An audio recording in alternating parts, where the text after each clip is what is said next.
All right, moving on to the security pillar of the well-architected framework. So here's a security pillar, and it also has certain design principles which are important to know for the exam.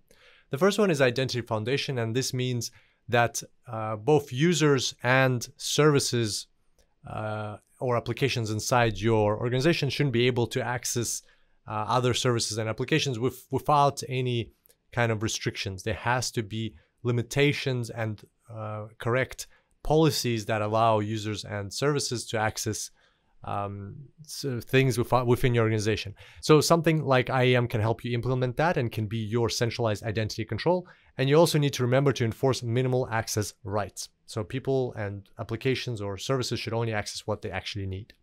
The second one is maintain traceability. So always keep logs of what's happening so you can always look back and assess where the failures occurred or who accessed what.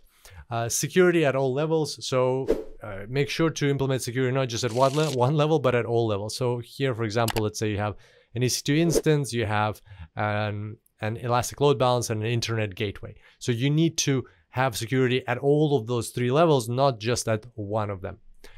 Automate security. Security is hard to do manually and keep updating manually all the time, especially if you have a large infrastructure. It's very important to be able to automate your security and let it happen in the background. Protect data in transit and at rest. Very important and also self-explanatory that data needs to be protected, whether it's just sitting on disk or it's moving between different locations, because it can be vulnerable in either situation. Keep people away from data. This one is quite important. Make sure that only people who need direct access to data actually have it, and data is protected from those who don't need access to it or don't need direct access to it and can extract it through other services. That's also something to consider whenever somebody's asking you for access to certain data.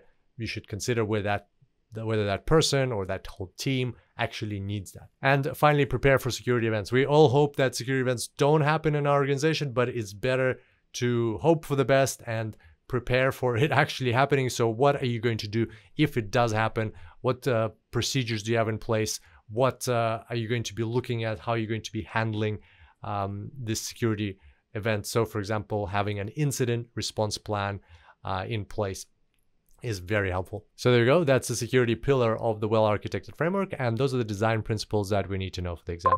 Here's a quick summary of what we discussed. I look forward to seeing you back here next time. And until then, enjoy the cloud.